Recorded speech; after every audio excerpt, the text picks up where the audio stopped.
আমরা এই দেশ রক্ষার জন্য আমরা কোন ইন্ডিয়া, কোন আমেরিকা, পৃথিবীর কোন পররাষ্ট্রকে আমরা পরোয়া করি না।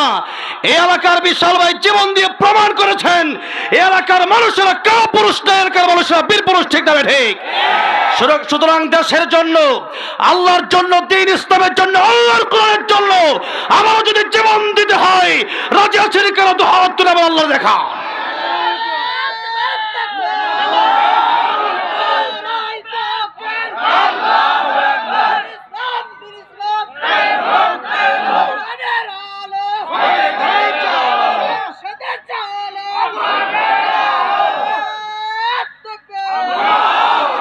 আমরা ইসলাম যেমন ভালোবাসি, দেশকেও তেমন ভালোবাসি। এটা আমার মাতৃভূমি।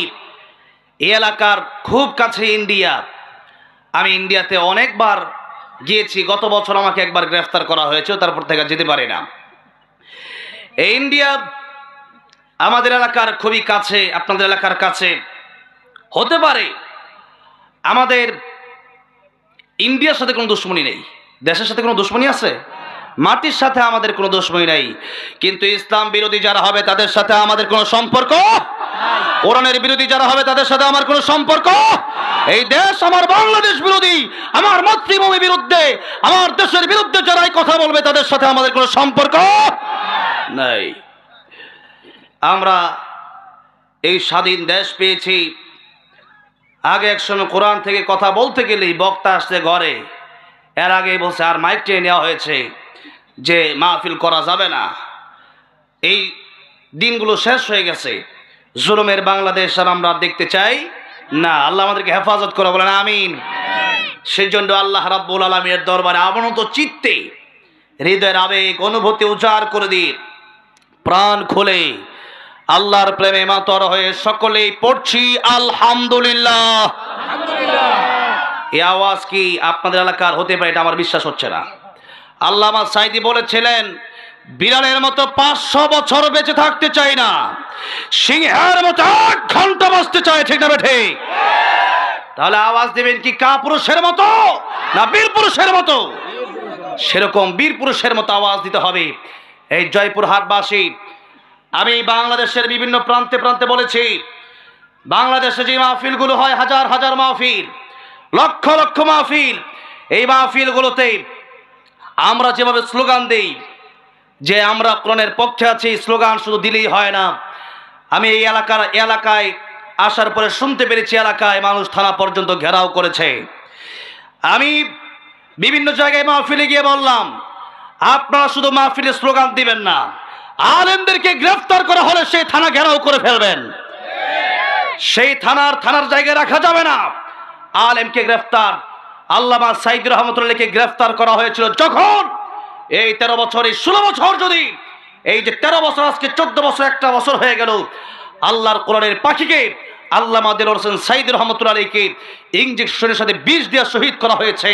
সেটা আমরা এখন শুনতে পাচ্ছি যে সেই ভারতের দালালি করে আল্লামা সাঈদীকে শহীদ করে দেওয়া হয়েছে।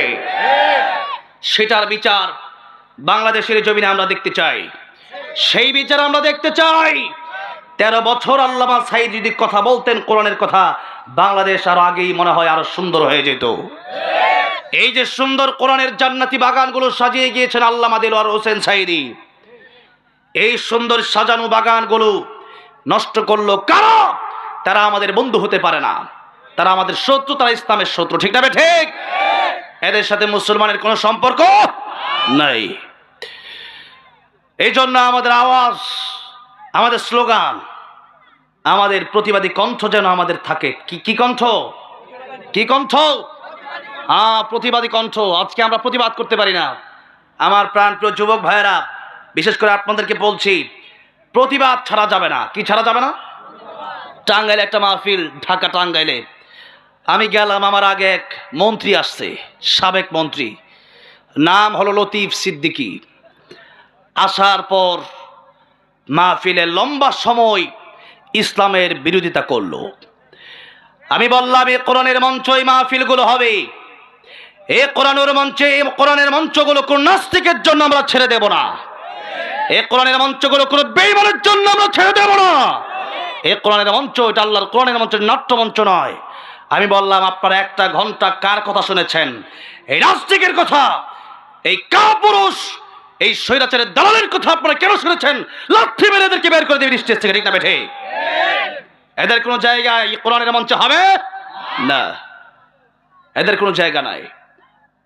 এই যে উপদেষ্টাগুলো আছে এখন, যেগুলা বামরাম, আল্লামা আহমদ শফিক তেতুল হুজুর বলে গালি দিচ্ছে, কোরআনের আয়াতকে অবমাননা করেছে, ডক্টর ইউনূস সাহেব এদেরকে লাথি মেরে সরায় দেন, না হলে বাংলাদেশের অবস্থা দিন দিন আযাব গজবের দিকে যাবে, ভালোর দিকে যাবে না, অশান্তির দিকে যাবে, কালো মেঘের দিকে যাবে, অন্ধকারের দিকে যাবে।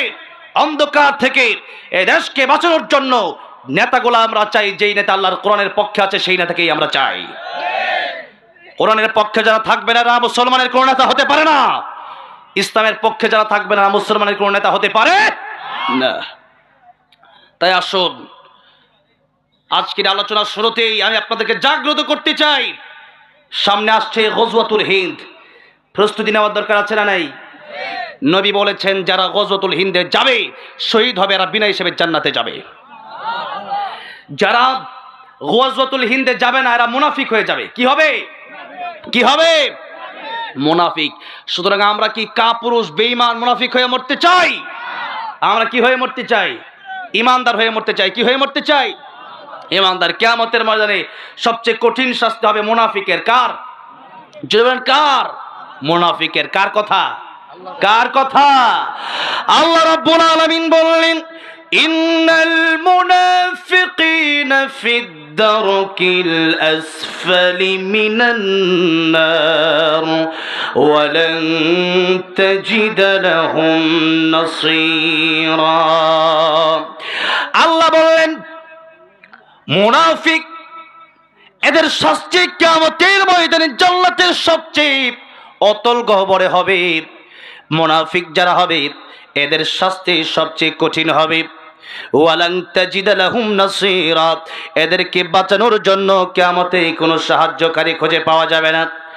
আর সেই মুনাফিকগুলো চেনার জন্য আপনাকে আমেরিকা লন্ডন যাওয়ার দরকার নাই, মালয়েশিয়া ইন্দোনেশিয়া যাওয়ার দরকার নাই, কাতার কুয়েত যাওয়ার দরকার নাই। যদি মুনাফিক দেখতে চান, দেখবেন মুসলমানের ঘরেই মুনাফিক অভাবে নাই।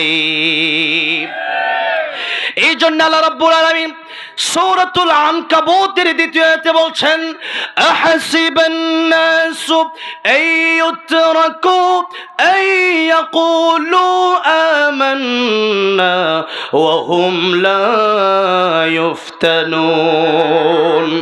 আল্লাহ বলেন আহাসিবান নাস, মানুষ কি ভেবেছে, মানুষকে ধারণা করেছে, আইয়ুতরাকু তাদেরকে ছেড়ে দেওয়া হবে, আইয়াকুলু আমান্না তারা বলবে আমরা ঈমান এনেছি, ওয়া হুম লা ইফতানুন আর তাদেরকে পরীক্ষা করা হবে না। না না, এদেশে জুলুম আসবে, এদেশে বৈষম্য আসবে, এদেশে ইসলামের বিরুদ্ধে কথা অনেকেই বলবে, কিন্তু এদের বিরুদ্ধে প্রতিবাদ আমাদের করার দরকার আছে না নাই? আর আল্লাহ বলেন প্রতিবাদ করতে গেলেই বিপদ আসবে। আল্লাহ রাব্বুল আলামিন এই কথাই বলছেন সূরা বাকারায়, ওয়ালানাবলুওয়ান্নাকুম বিশাইইম মিনাল খাউফি ওয়াল জু'i ওয়া নাকসিম মিনাল আমওয়ালি ওয়াল আনফুসি ওয়াস সামারাত। আল্লাহ বলেন আমি আল্লাহ অবশ্যই অবশ্যই তোমাদেরকে পরীক্ষা করব। লামে তাকিদ নুনে সকিল, আল্লাহ দুইটা তাকিদ দিয়ে বলছেন অবশ্যই অবশ্যই আমি আল্লাহ রাব্বুল আলামিন তোমাদেরকে পরীক্ষা করব। এই দুনিয়াই হলো পরীক্ষার হল। এই দুনিয়া কিসের হল? এই দুনিয়া পরীক্ষার হল।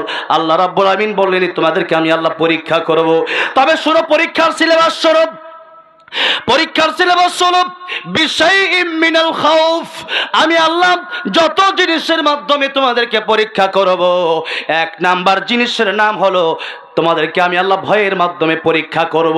কারণ হক কথা বলতে গেলে, প্রতিবাদ করতে গেলেই এই দেশের ভিতরে ভয় দেখানো হয় কি হয় না? এই দেশের ভিতরে ইমাম সাহেব ইমামতি করে নামাজ পড়ায়, ইমাম সাহেব মাগরিবের নামাজ 3 রাকাত, দ্বিতীয় রাকাতে গিয়ে মনে করেন বসার কথা, এখন তিনি বসলেন না, এখন তিনি না বসে ইমাম সাহেব উঠে পড়লেন। এখন মুসল্লিরা লুকমা দিবে কি দিবে না? কেন লুকমা দিবে? এখন বসার সময় এখন আত্তাহিয়াতু পড়বেন হুজুর, এখন কেন আপনি উঠে দাঁড়ালেন আল্লাহু আকবার বলার সাথে সাথে ইমাম সাহেব আবার উল্টা বসে যায় কি যায় না? এখন ইমাম সাহেবকে গিয়ে আপনি লুকমা দিলেন কেন? কারণ আপনি এই কোরআন শরীফ মসজিদের ভিতরে, এই কোরআন শরীফ মসজিদের ভিতরে আপনি মানতেছেন, এই কোরআন শরীফকে আপনি মসজিদের ভিতরে সীমাবদ্ধ করে দিলেন, কিন্তু কোরআন শরীফকে শুধু মসজিদের ভিতরে সীমাবদ্ধ করার জন্য আসছে, মাদ্রাসার ভিতরে সীমাবদ্ধ করার জন্য আসছে। আমি আসতেছি, আমার ভাই বারবার স্লোগান দিচ্ছিলেন, সাজ্জাদ ভাই বলছিলেন আল কোরআনের আলো সংসদে জালো। একবার কে যেন বলতেছিল অন্য কথা, সামনে থেকে যে দাঁড়ায় থাকবে দিচ্ছে আমার সাথে, বলতেছে কিসের ঘরে ঘরে বলো সংসদে জালো। আমি বড় খুশি হয়ে গেলাম। যশোরে গেলাম কয়েকদিন আগে মাহফিল, আমি বললাম এটাই হবে আমাদের স্লোগান, আল কোরআনের আলো সংসদে জালো, আল কোরআনের আলো। এই যে স্লোগান, এই স্লোগান আমরা এতদিন দিতে পারি নাই। এই স্লোগান দিলে হুজুর সংসদে কোরআনের আলো যাইলে কেরবেন, সংসদে আগে যদি কোরআনের আলো জ্বালানো যেত, এতদিন চুরি ডাকাতি দেশ থেকে বন্ধ হইয়া যেত।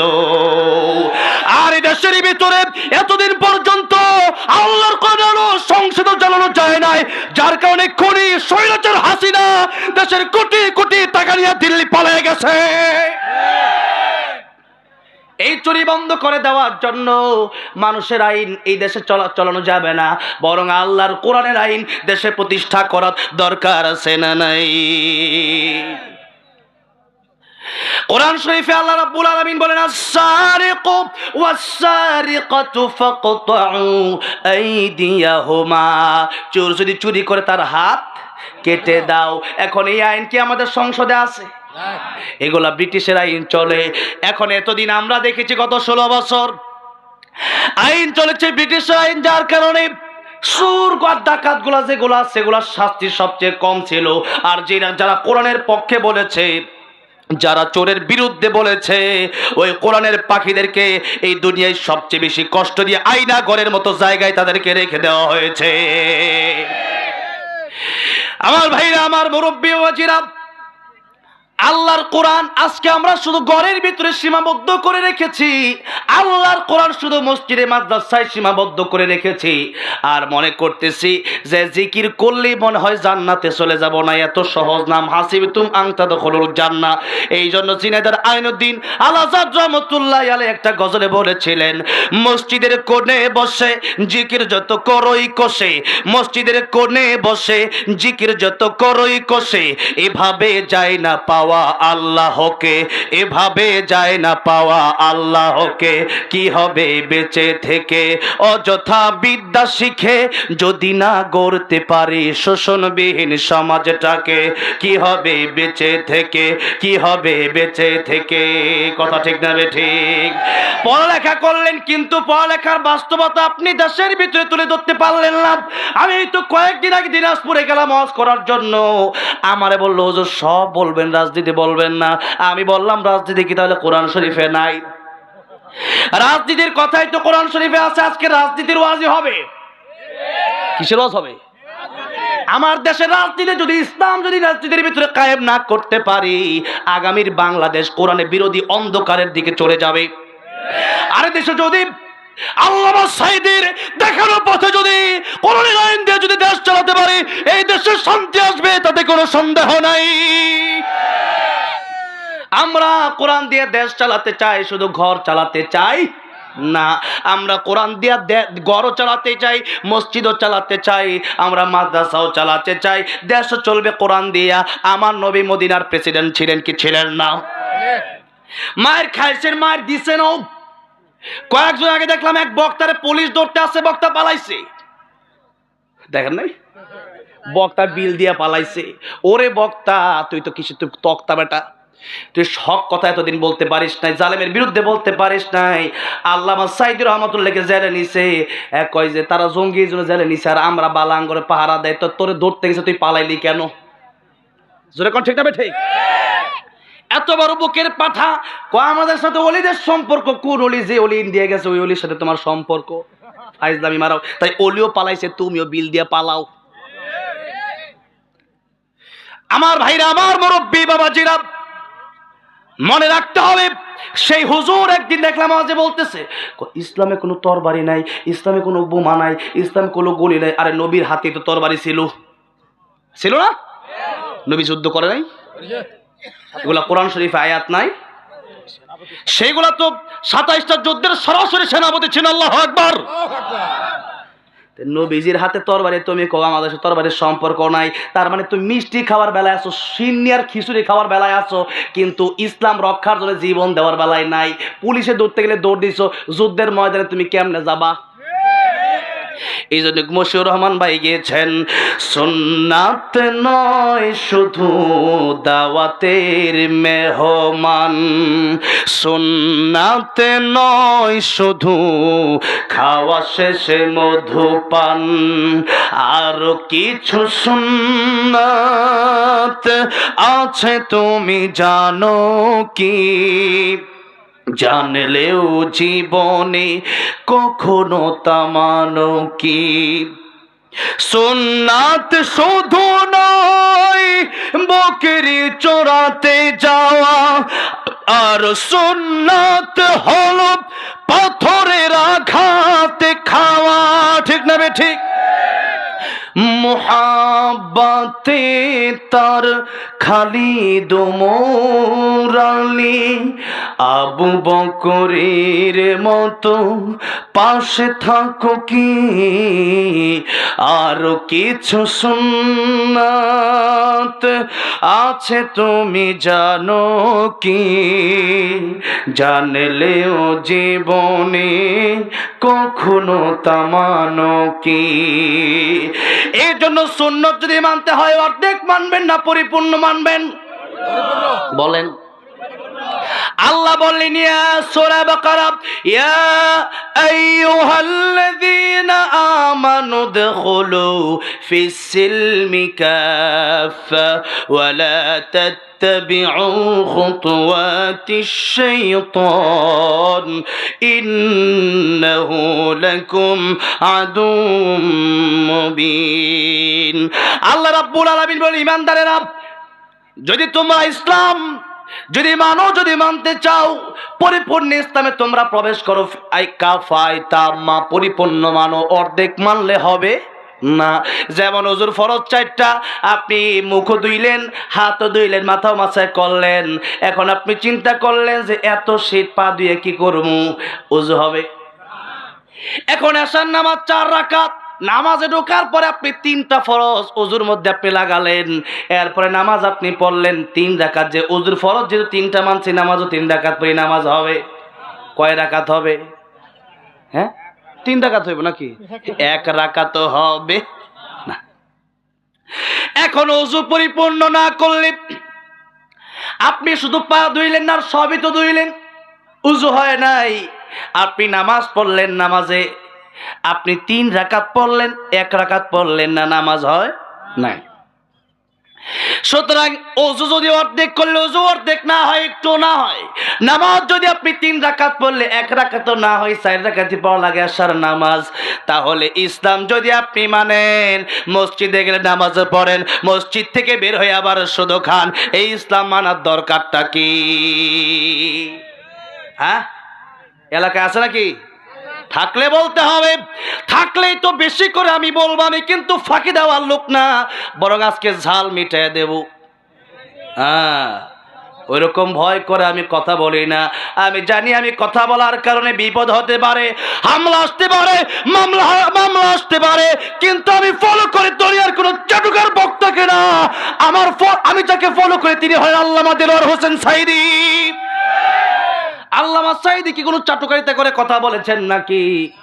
তাহলে আমি বলবো কেন? তিনি তো আমার লিডার। এই বাংলাদেশ সবচাইতে বেশি ভালোবাসি আমি আল্লামা সাঈদীকে। আল্লামা সাঈদী যেহেতু এই কথা বলেছেন, কোরআনে যা আছেন তাই বলছেন, কাউকে ভয় করেন? 13 বছর কারাগারে কাটিয়ে দিলেন। শামীম সাঈদী হাফিজাহুল্লাহর সাথে আমার কাতারে গিয়ে দেখা হলো একটা প্রোগ্রামে। শামীম সাঈদী হাফিজাহুল্লাহ কাঁদছিলেন আর বলছিলেন আমার বাবা কত ভালো। আমার বাবাকে যখন আল্লামা সাঈদীকে যখন জেলে নিয়ে যাওয়া হলো, আল্লামা সাঈদী রাহমাতুল্লাহ আলাইহিকে যখন জেলে নিয়ে যাওয়া হলো, তখন বলা হলো আপনি শুধু গরম গরম কথাগুলা বাদ দিয়ে দেন। আল্লামা সাঈদী বলেছেন আমি নরমও বলবো, গরমও বলবো, কোরআনে যা আছে আমি তাই বলবো, সুরের বিরুদ্ধে বলবো, ডাকাতের বিরুদ্ধে বলবো। সাঈদী সাহেবকে বলা হলো আপনি যা চান তাই দেওয়া হবে, এই দেশে বড় ক্ষমতা আপনাকে দেওয়া হবে, আপনি শুধু বলেন আমি কোরআনের, আপনি শুধু আমাদের বিপক্ষে বলবেন না, আমরা যেই দোষগুলা করি এগুলো ধরবেন না। আল্লামা সাঈদী বলেছিলেন জীবন যতদিন আছে আমার নবীও জেল খাটছে, আমিও জেল খাটবো, তবু বাতিলের কাছে কোনোদিন মাথা নত করব।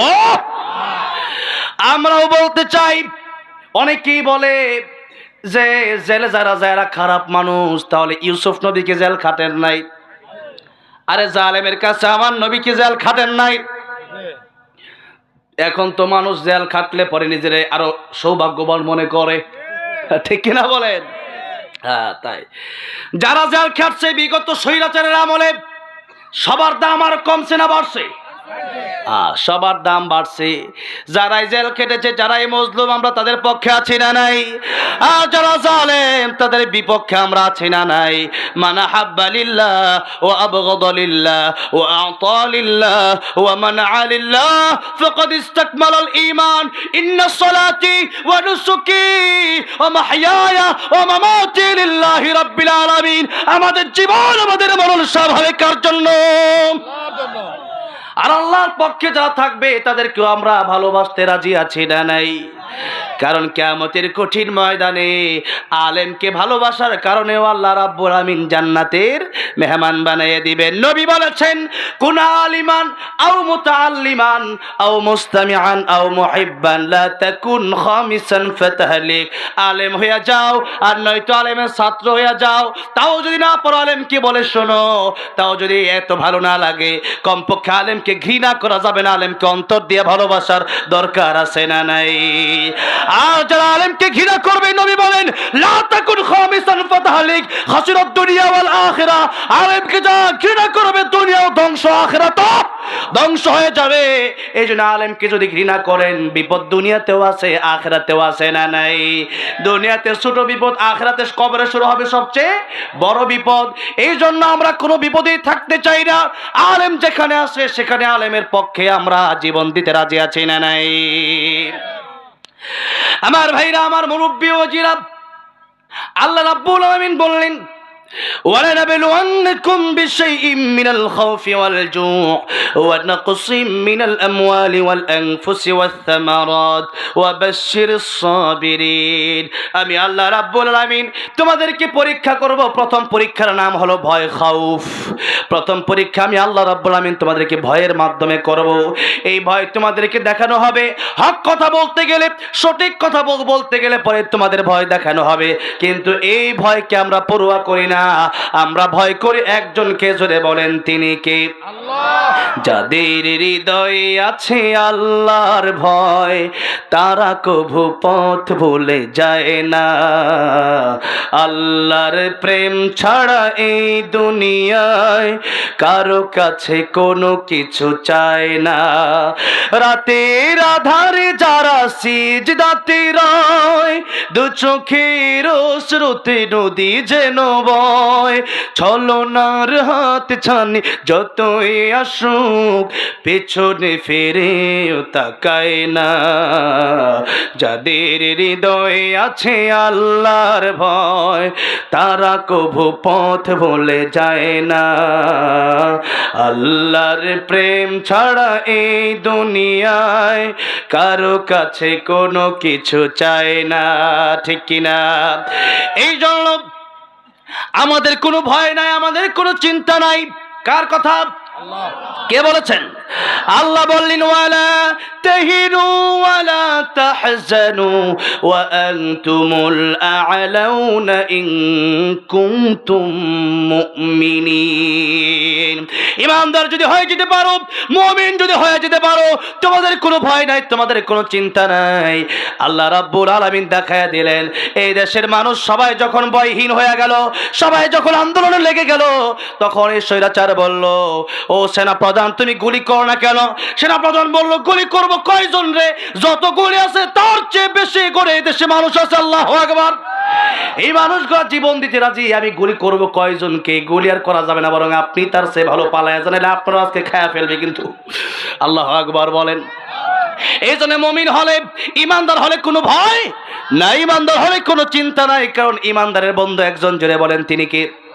জোরে বলেন কে?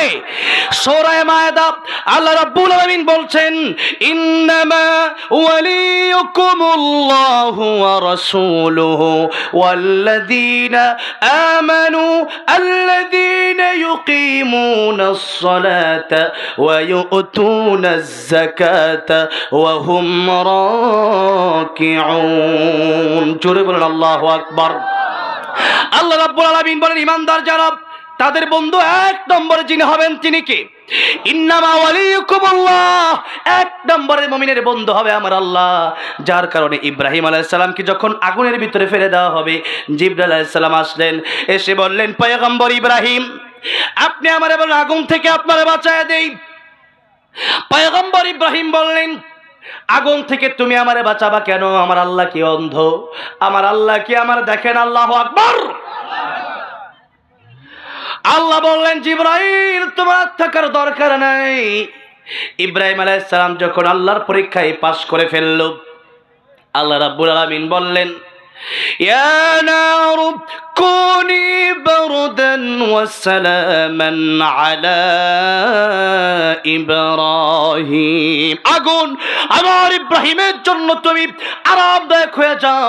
ইব্রাহিম আলাইহিস সালাম 40টা দিন পর্যন্ত সে আগুনের ভিতরে ছিলেন। এই পৃথিবী থেকে যখন ইব্রাহিম আলাইহিস সালাম চলে যাবেন শেষ বয়সে, মানুষের সাথে আলোচনা করতেন, ও পৃথিবীর মানুষেরা শোনো, আমি ইব্রাহিম 40টা দিন আগুনের ভিতরে ছিলাম। ওই আগুনের ভিতরে যত শান্তি আমি পেয়েছি, যত ভালো আমার লেগেছে, পৃথিবীর আর কোনো জায়গায় আমি এত শান্তি খুঁজে পাই নাই। আল্লাহু আকবার বলে। এই যে শান্তি, এই যে আগুনকে ফুলের বাগান বানানো, সেটা আমার আল্লাহ পারে কি পারে না? ইব্রাহিম আলাইহিস সালামের আগুনকে আল্লাহ রাব্বুল আলামিন ফুলের বাগান বানিয়েছিলেন। সে আল্লাহর কাছে যদি আমরা চাইতে পারি, সে আল্লাহ রাব্বুল আলামিন আজও আমাদের আগুনকে ফুলের বাগান বানাতে পারে কি পারে না? যে নামে ইব্রাহিমের আগুন হলো পানি, ডাকার মতো ডাকলে আজও সাড়া দেবেন তিনি রে মন, সাড়া দেবেন তিনি। ও মধুর নামটি মিটাই হতাশার জ্বালা, গলেতে পরো নামের মালা, ও নামের তুলনা হবে না, হবে না, তুলনা নাই নাই নাই, তুলনা নাই নাই নাই। এসো না আল্লাহর নামে গান গাই, এসো না মন প্রাণ জোড়াই, এসো না মন প্রাণ জোড়াই। আল্লাহু আকবার বলেন, আল্লাহু আকবার, আল্লাহু আকবার বলেন, আল্লাহু আকবার, জোরে জোরে আল্লাহু আকবার বলেন, আল্লাহু আকবার, আল্লাহু আকবার বলেন। ও মধুর নামটি নিলে হৃদয় হাসে, ও মধুর নামে সুখ নেমে আসে, ও নামের তুলনা মিলে না, মিলে না, তুলনা নাই নাই নাই, তুলনা নাই নাই নাই। এসো না আল্লাহর নামে গান গাই, এসো না মন প্রাণ জোড়াই, এসো না মন প্রাণ জোড়াই। আল্লাহু আকবার, সবাই আল্লাহু আকবার, আল্লাহু আকবার বলেন। এখন তো অনেকে জবান খুললেন না। ও মুসলমান, ওয়াজ তো বেশি কঠিন না। আল্লাহু আকবার নামের স্লোগান আল্লাহর কাছে এত প্রিয়, অনেক প্রিয়। এই যে রাস্তাঘাটে হাঁটেন, হাঁটার সময় মানুষের গীবত, একজন আরেকজনের বিরুদ্ধে গীবত করবেন না, বরং রাস্তাঘাটে হাঁটার সময় আল্লাহ জিকির করবেন। কি করবেন? আল্লাহর জিকির করবেন, জিকির করবেন সুবহানাল্লাহ, আলহামদুলিল্লাহ। নবী বলেন, এই পৃথিবীতে যত ফাঁকা জায়গা আছে, সুবহানাল্লাহ আলহামদুলিল্লাহ বললে পুরো পৃথিবীর সমস্ত ফাঁকা জায়গা আল্লাহ রাব্বুল আমিন তার জন্য নেকি সওয়াব দিয়া ভরপুর করে দেন। মুসা কালিমুল্লাহ আল্লাহ রাব্বুল আমিনকে জিজ্ঞাসা করলেন, আল্লাহ রাব্বুল আলামিন আপনি আমাকে এমন একটা জিকির দেন যে জিকির তাম পৃথিবীর মানুষের জন্য, তাম পৃথিবীর মানুষ করে না, আমি আনকমন একটা জিকির চাই। আল্লাহ বললেন, মুসা কালিমুল্লাহ তুমি কি জিকির করবা শোনো। দুনিয়ার মানুষ যেই জিকির করে ওই জিকির হলো লা ইলাহা ইল্লাল্লাহ, লা ইলাহা ইল্লাল্লাহ, লা ইলাহা ইল্লাল্লাহ, লা ইলাহা ইল্লাল্লাহ, লা ইলাহা ইল্লাল্লাহু মুহাম্মাদুর রাসূলুল্লাহ সাল্লাল্লাহু আলাইহি ওয়াসাল্লাম। মুসা আলাইহিস সালাম জিজ্ঞাসা করেন, আল্লাহ রাব্বুল আলামিন দুনিয়ার সবাই জিকির করে লা ইলাহা ইল্লাল্লাহ, আমিও লা ইলাহা ইল্লাল্লাহর জিকির করব, আল্লাহ এটা কেমন কথা? আল্লাহ বললেন, মুসা তুমি লা ইলাহা ইল্লাল্লাহর জিকির কেন করবা না? तमाम পৃথিবীতে এই লা ইলাহা ইল্লাল্লাহ যত বেশি উত্তম আমার কাছে, তার চেয়ে উত্তম পৃথিবীতে আর কিছু আমার কাছে নাই। এই জন্য চলাফেরার সময় আল্লাহর জিকির করবেন। কার জিকির? আল্লাহ। ইয়া আইয়ুহাল্লাযীনা আমানু যকুরুল্লাহা যিকরান কাসীরা ওয়াসাব্বিহুহু বুকরাতান ওয়া আসীলা। রাস্তাঘাটে চলার সময় শুধু আল্লাহর জিকির করবেন, জিকির করবেন। জান্নাতে যাওয়ার পরে সবার অবস্থান একরকম হবে না, বরং যার ইবাদত যত বেশি, যার ইবাদত যত খালেস ইখলাস বেশি, তার জান্নাতের মাকামটাও তত বেশি। নবী বলেছেন, আমি থাকবো জান্নাতুল ফেরদাউসে। কোন জান্নাতে? জোরে বলেন। ইন্নাল্লাযীনা আমানু وعملوا الصالحات كانت لهم جنات الفردوس نزلا خالدين فيها لا يبغون عنها حولا। নবী বলেছেন এই জান্নাতুল ফেরদাউসের কথা আল্লাহ বলেন সূরা কাফের শেষে, এই জান্নাতুল ফেরদাউসে থাকবেন। নবী বলেছেন তোমরাও দোয়া করার সময় দোয়া করবা, আল্লাহ আপনি আমাদেরকে জান্নাতুল ফেরদাউস দিয়েন। কোন দোয়া? এই জন্য পিতা মাতার জন্য যখন আমরা দোয়া করব, দাদা দাদি নানা নানির জন্য যখন আমরা দোয়া করবো, আল্লাহর কাছে আমরা দোয়া করবো, আল্লাহ রাব্বুল আমিন যাদের মা নাই, যাদের বাবা নাই, যাদের দাদা দাদি নানা নানি, শ্বশুর শাশুড়ি, আত্মীয় স্বজন, পাড়ার প্রতিবেশী, অন্ধকার কবর দেশে, আল্লাহ প্রত্যেককে আপনি জান্নাতুল ফেরদাউস দান করে দিয়েন। জোরে বলেন আমিন। আপনাদের বুঝি কষ্ট হচ্ছে নাকি? বলেন। কষ্ট হলে আপনি আমাকে বলবেন। কুষ্টিয়া এক জায়গায় গেলাম মাহফিলে, কুষ্টিয়া থেকে আমরা বললো হুজুর, সভাপতি সাহেব বলছে হুজুর ঘুমে ধরছে। আমি বললাম কেন? হুজুর 2 দিন ব্যাপী মাহফিল, তো আপনি আসছেন শেষের দিন, তো এখন শেষ মুহূর্তে আর কত ওয়াজ শুনবো, কালকে থেকে ওয়াজই শুনছি। আমি বলি ঠিক আছে, ওয়াজ শেষ করতে ঘুমে টুমে ধরলে একটু আমার বইলেন নাকি বলেন। আমিও সেই 5 দিনের সফরে আসছিলাম, প্রায় 4 দিন আগে বের হলাম সিরাজগঞ্জ, এরপরে গতকাল ছিল বগুড়া। এই বগুড়া শেষ করে আজকে শেষ জয়পুরহাট মাহফিল, আবার আমি আজকে আগামীকাল গাজীপুরে, সেখানে বর্তমান রানিং এডিশনাল ডিএজি হিসেবে আমাকে দাওয়াত করেছেন, সেখানে আগামীকালকে প্রোগ্রাম রেখেছি। সেই সারা রাত গাড়ি সফর করে যাব। তা আপনাদের অসুবিধা হইলে আমাকে বললেন, ঠিক আছে ইনশাল্লাহ, তাহলে আমি আস্তে ধীরে আগে ভাগে শেষ করে দেবো, সমস্যা নেই। কমপক্ষে আর 1 ঘন্টা সময় দেওয়া যাবে তো ইনশাআল্লাহ? জোরে বলি ইনশাআল্লাহ। লিল্লাহি তাকবীর। আল কোরআনের আলো, আল কোরআনের আলো, কোরআন হাদিস যেখানে, স্বৈরাচার যেখানে, লিল্লাহি তাকবীর। আমার ভাইরা, আমার মুরব্বী বাবাজিরা, কিছু কথা আজকে আমি বলবো সূরা মুলুক থেকে। কোন সূরা? বলেন কোন সূরা? শুনবেন তো ইনশাআল্লাহ। আগে একটু ফজিলত শুনেন নাকি বলেন। নবীজি বলেছেন সূরা মুলুক যারা প্রতিদিন তেলাওয়াত করে প্রতি রাতে, এদের কবরে আযাব হবে না। আমরা কবরে যাব তো? কবরে যাওয়ার প্রস্তুতি আমাদের নেওয়ার দরকার আছে না নাই? আছে। নবীজি বলেছেন আল কাইস মান দানা নাফসাহু ওয়া আমিলা লিমা বাদাল মাউত। তোমরা নিজের আত্মসমালোচনা করো, নিজেকে নিয়ে চিন্তা করো। আজকে আমরা নিজের চিন্তা বেশি করি নাকি আরেকজনের চিন্তা বেশি করি? কার চিন্তা বেশি করি? আরেকজনের চিন্তা আমরা বেশি করি। কিন্তু আমার কবরে আপনি যাবেন না, আপনার কবরে আমি যাব। কারো কবরে কেউ যাবে না। নিজের কবরের সামানা নিজের তৈরি করে নিতে হবে। আজকে দেখা যায় আমরা আরেকজনের গীবত নিয়ে ব্যস্ত। আল্লাহ সূরা হুজুরাত আল্লাহ বললেন ওয়ালা ইয়াগতাব بعضكم بعضا أيحب أحدكم أن يأكل لحم أخيه ميتا فكرهتموه আল্লাহ বললেন ওয়ালা ইয়াগতাব বা'দুকুম বা'দা একজন ভাই তোমরা আরেকজনের ভাইয়ের বিরুদ্ধে গীবত করবা না আর শোনো আইয়ুহিব্বু আহাদুকুম তোমাদের মধ্যে কি কেউ এমন পছন্দ করো যে আইয়াকুলা লাহমা আখিহি মাইতান ফাকারিহতুমু তোমাদের মৃত ভাইয়ের কাঁচা গোশত খাওয়া তোমরা কি কেউ পছন্দ করো মরা লাশের গোশত কেউ খায় নাকি এটা আমাদের অপছন্দনীয় জোরে কোন ঠিক না ঠিক আল্লাহ বললেন মৃত ভাইয়ের কাঁচা গোশত খাওয়া যেমন খারাপ হারাম আমি আল্লাহ গীবত কেউ হারাম করে দিলাম গীবত যারা করবে এরা বিশেষ করে দুইটা ক্ষতিতে পড়বে কয়টা ক্ষতি শুনতে চান ইমাম সুফিয়ান সাউরী রাহমাতুল্লাহ আলাইহি তার খাদেমকে বললেন খাদেম শোনো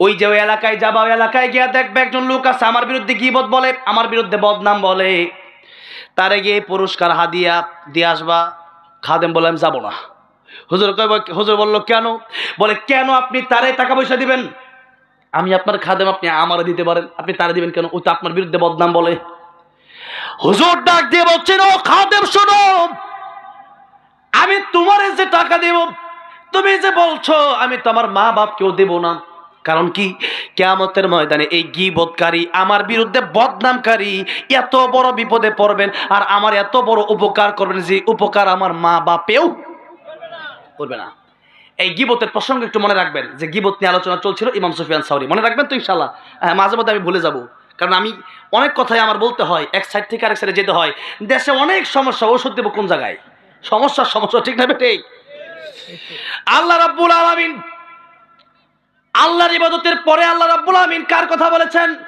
মা বাবার কথা মাশাআল্লাহ আলহামদুলিল্লাহ এরকম একজন আলেম যদি আমার পাশে প্রত্যেকটা মাহফিলে আমি পেতাম আমি ধন্য হতাম মাহফিলে মানে কথা বলার মতো দুই একজন লোক সাথে থাকলে অনেক সহজ হয় আল্লাহ রাব্বুল আলামিন সূরা বনী ইসরাঈল আল্লাহ রাব্বুল আলামিন বলেছেন ওয়া কাদা রাব্বুকা আল্লা তা'বুদু ইল্লা ইয়্যাহু ওয়া বিল ওয়ালিদাইনি ইহসানা আমি কেন প্রসঙ্গটা আনলাম দেখেন যে ইমাম সুফিয়ান সাউরী রাহমাতুল্লাহ বলেন যে কিয়ামতের ময়দানে আমার মা বাবাও আমার কোনো উপকারে আসবে না অথচ আল্লাহ রাব্বুল আলামিন আল্লাহর ইবাদতের পরে সেই মা বাবার কথাই বললেন মা বাবার খেদমত তোমরা করো মা বাবা যেন উফ শব্দ না বলে মা বাবার সাথে ধমক দেয়া কথা বলবা না হুমা জান্নাতুকা হুমা নারুকা মা যদি কষ্ট পেয়ে যায় বাবা যদি কষ্ট পেয়ে যায় জাহান্নামের আগুন আপনার জন্য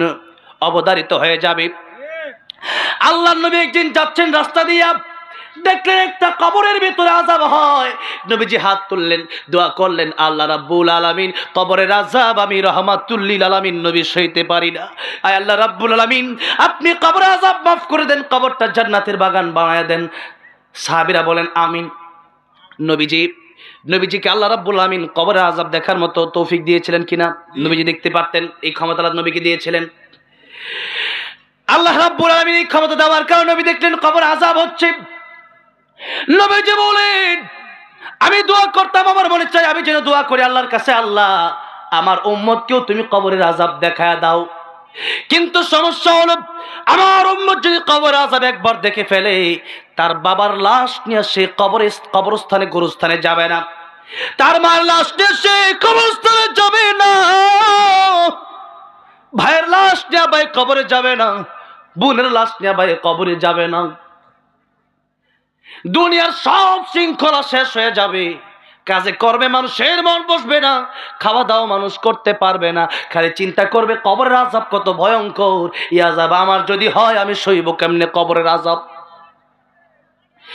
এক একটা হাতুড়ি দিয়ে যখন আগুনের হাতুড়ি দিয়ে যখন বাড়ি দেওয়া হবে নবী বলেন হাতুড়ি কত ওজন দেখো ওই উহুদ পাহাড় 8 মাইল আমি দেখে এসেছি উহুদ পাহাড়ে আমি চুম্বন দিয়ে এসেছি সেই উহুদ পাহাড় আল্লাহর নবী বলেছেন সেই উহুদ পাহাড়কে যদি একটা বাড়ি দেওয়া হয় উহুদ পাহাড় চূর্ণ বিচূর্ণ হয়ে যাবে সেই হাতুড়ি দিয়ে যদি আমার আপনার বাড়ি দেওয়া হয় আমার আপনার মাথা থাকবে তো নাকি চুরমার হয়ে যাবে এত কঠিন কবরের আযাব আর আমার নবী তো রাহমাতুল লিল আলামিন সে ছিল একজন মুসলমান নবী দেখে সইতে পারলেন না কোরআন শরীফে আল্লাহ রাব্বুল আলামিন বলেছেন আলহামদুলিল্লাহি রাব্বিল আলামিন।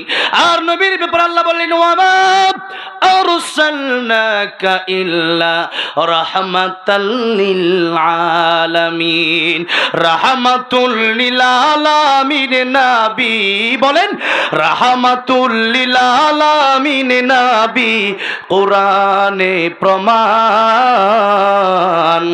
আশিক বিনে কে বুঝিবে আমার দয়ার নবীর শান। খারাপ লাগতেছে?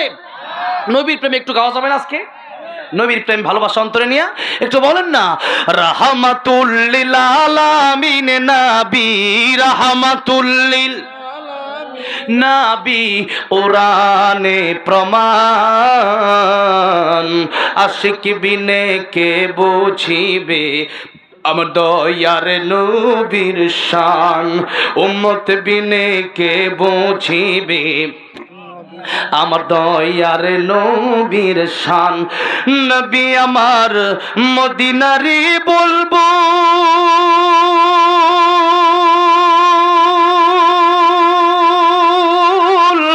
আমার আল্লাহ ভালোবেসে নামটি দিলেন হাবিবে রাসূল। আল্লাহু আকবার। ওই নবীকে ভুল বুঝিলে, ওই নবীকে ভুল বুঝিলে থাকবে না ঈমান। আশিক বিনে কে বুঝিবে আমার দয়ার নবীর শান। বলেন না, আশিক বিনে কে বুঝিবে আমার দয়ার নবীর শান। রাহমাতুল লিল আলামিন নবী, রাহমাতুল লিল আলামিন নবী কোরআনে প্রমাণ। আশিক বিনে কে বুঝিবে আমার দয়ার নবীর শান। উম্মত বিনে কে বুঝিবে আমার দয়ার নবীর শান। কথা ঠিক না বে ঠিক? ভাইরা বাবাজিরা, খারাপ লাগতেছে? শেষ করে দেব? আর কিছুক্ষণ বললে থাকবেন না চলে যাবেন? আজকে এই মাহফিলটাতে আসছেন, এটা আল্লাহর একটা রহমত। এই যুবক ভাইয়ের মাধ্যমে আল্লাহ রাব্বুল আলামিন তার সুন্দর মাহফিলের ব্যবস্থা করে দিলেন। আজকে যদি আপনার মা বাপের জন্য আপনি মোনাজাত না করে এই মাহফিল থেকে বিদায় হয়ে যান, মনে রাখবেন, আপনি লিখে নেন, আগামীতে এমনও হতে পারে যে আপনার সন্তান মাহফিলে আসবে, আপনার জন্য মোনাজাত না করে আপনাকে ফাঁকি দিয়ে চলে যাবে। এই জন্য আজকে একটু বাপের জন্য, মায়ের জন্য একটু মোনাজাত করে যেতে, আমরা আখেরি মোনাজাতটা শেষ করে 12টার মধ্যেই আমি মোনাজাত দিয়ে দেবো ইনশাল্লাহ। একটু আমার যার অনেকের মা নাই, অনেকের বাবা নাই, এরকম কাজ হাত তোলেন তো। মা যাদের নাই অথবা বাবা নাই, অনেক মানুষ, তারপরে এতগুলো মানুষ মা নাই বাবা নাই, আজকে মায়ের জন্য বাপের জন্য একটু দোয়া করার দরকার আছে না নাই বলেন? যে মা বাবার ওসিরা এই দুনিয়ার মুখ দেখলেন, সেই মা বাবার জন্য একটু মোনাজাত করে আমরা একসাথে বাড়িতে যাবো বলি ইনশাআল্লাহ। এই জন্য একটু জোরে সোরে তাকবীর দিতে হবে। অনেকের ঘুম চলে আসতেছে। লিল্লাহি তাকবীর, লিল্লাহি তাকবীর, লিল্লাহি তাকবীর। আল্লাহ কবুল করেন, জোরে বলেন আমিন। আমার ভাইরা, আমার মুরব্বী বাবাজিরা, তাহলে কি একটু সামনের দিকে যাওয়া যায় নাকি বলেন? যাবো? আচ্ছা আমার ভাইরা, আমার মুরব্বী বাবাজিরা, আল্লাহ নবী, বিশ্ব নবী, রাহমাতুল লিল আলামিন, তিনি তো রহমতের নবী, তিনি তো দয়ার নবী, মায়ের নবী। যেই মাত্র কবরে আযাব হয়, নবী তাকায় দেখতেছেন কবরে আযাব হয়, একবার হাত তুললেন, হাত তোলার পরে দেখলেন কবরে আযাব এখনো বন্ধ হয় না। এবং আল্লাহ নবী দ্বিতীয়বার আবার হাত তুললেন, নবীজি দোয়া করলেন, আল্লাহ রাব্বুল আলামিন, এই কবরে আযাব হয়, এই কবর আযাব কি বন্ধ করে দেওয়া যায় না? এই ব্যক্তিরা মুসলমান, এই ব্যক্তির কবরে কি আযাব বন্ধ করে দেওয়া যায় না? সাহাবীরা বললেন আমিন, আল্লাহ তুমি কবর আযাব বন্ধ করে দাও। এবার নবী তাকায় দেখতেছেন কবরের আযাব বন্ধ হয় না। এবার নবী তৃতীয়বার আবার হাত তুললেন, হাত তুলে দেখতেছেন, আল্লাহর কাছে দোয়া করলেন, আল্লাহ রাব্বুল আলামিন, এই কবরের আযাব তুমি বন্ধ করে দাও। নবী এবার দোয়া করার সাথে সাথে সাহাবীরা বললেন আমিন, কিন্তু এবারও নবী তাকায় দেখতেছেন কবরের আযাব বন্ধ হয় না। আমার নবী ডাক দিয়ে বলতেছেন, আল্লাহ রাব্বুল আলামিন, আমার হাত তুমি ফিরে দিবা, আমার হাতের দাম কি তোমার কাছে কমে গেল নাকি? আল্লাহ রাব্বুল আলামিন তার কবর আযাব তুমি কেন মাফ করো না আমারে বলো। আমার আল্লাহ রাব্বুল আলামিন আলামিন ডাক দিয়ে বলেন, পয়গম্বর, এই লোকের আযাব, এই লোকের কবর আযাব আপনি কিয়ামত পর্যন্ত দোয়া করলেও কবর আযাব বন্ধ হবে না। নবী আমার ডেকে বলেন, আয় আল্লাহ রাব্বুল আলামিন, কেন বন্ধ হবে না? আল্লাহ ডাক দিয়ে বলেন, ও আমার হাবিব, ও আমার বন্ধু, এই কবর আযাব যদি বন্ধ করতে হয়, তার মাকে সে কষ্ট দিয়েছে, তার মা তার যতক্ষণ পর্যন্ত মাফ করবে না, আপনি নবী কেন তামাম পৃথিবীর মানুষ মিলেও যদি দোয়া করে, তাদের দোয়া আমি আল্লাহ কবুল করব না। ও নবী গো, ও আমার বন্ধু, আপনার দোয়ায় কাজ হবে না। তার মা এখনো বেঁচে আছে, তার মারে বলেন তারে মাফ করতে।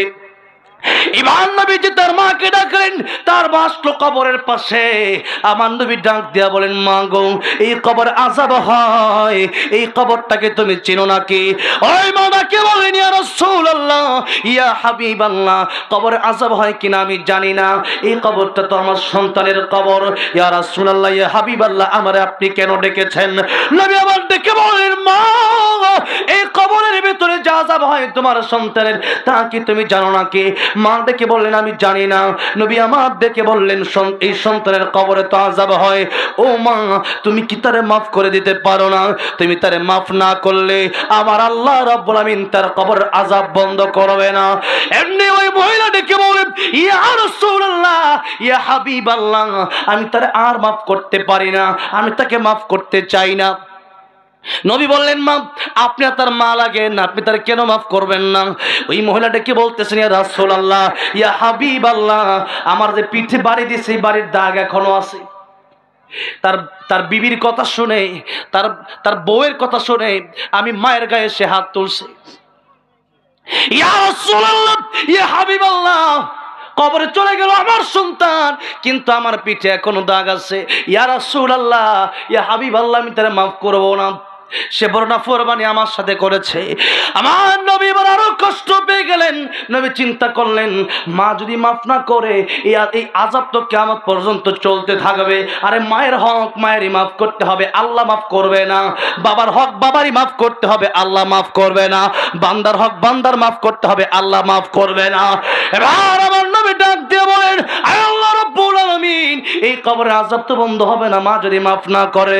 আমার আল্লাহ ডাক দিয়ে কয়, না, বন্ধ হবে না। আমার নবী গো, ও আমার হাবিব, এই কবর আযাব বন্ধ হবে না।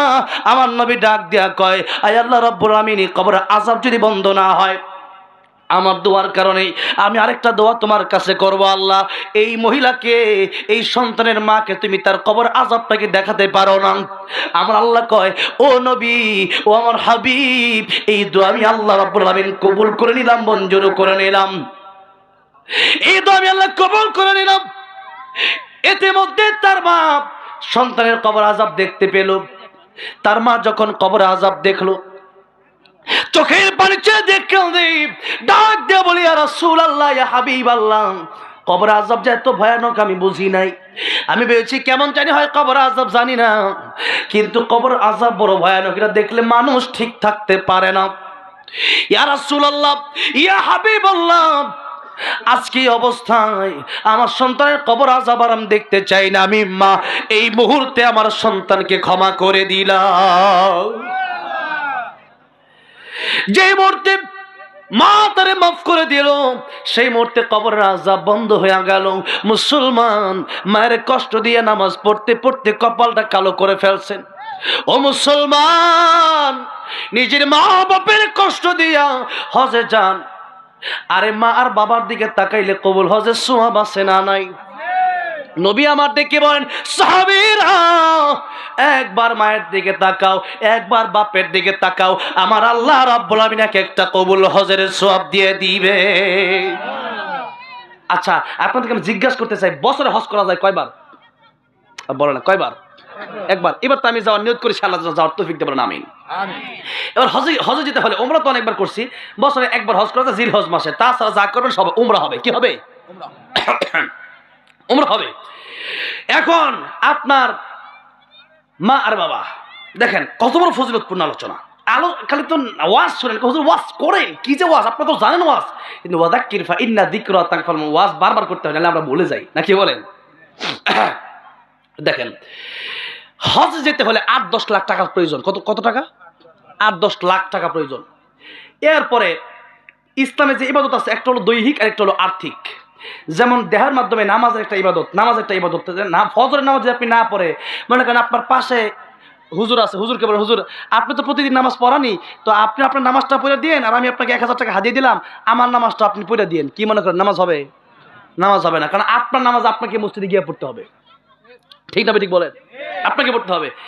এবার মনে করেন জাকাত, যারা ধনী মানুষ তাদের জাকাত আসছে বছর 10,000 টাকা, মনে করেন কথার কথা, এখন এই 10,000 টাকা আপনি জাকাত দিবেন। এখন আপনি চিন্তা করেন 10,000 টাকা জাকাত দিয়ে দিব, 10,000 টাকা তো অনেক টাকা। কি করা যায়?